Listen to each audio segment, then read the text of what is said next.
আসসালামু আলাইকুম।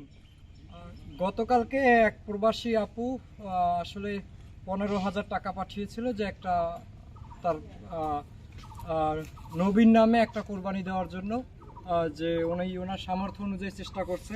তো এটা আমি পোস্ট দিয়েছিলাম ফেসবুকে। তো তারপরে আরেকজন কোরবানির জন্য 15,000 টাকা পাঠিয়েছে, দুইজনে মোট 30,000 টাকা পাঠিয়েছে।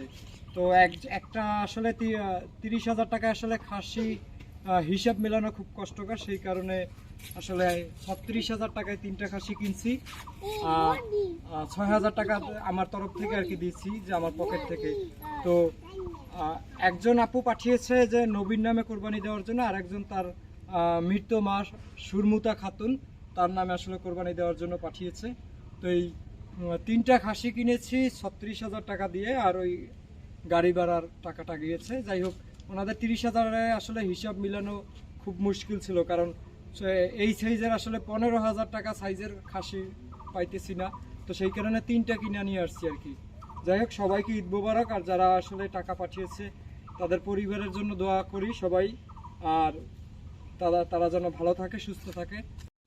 তাদের এই তাদের এলাকা হয়েছে অনেক দূরে, তারা থাকে প্রবাসে। তো তারা যে আসলে আমাদের এলাকার নদী বাঙাল এলাকার মানুষের জন্য যে আসলে কোরবানির ব্যবস্থা করে দিয়েছে, তো ওনাদের কোরবানি যেন আল্লাহ কবুল করে।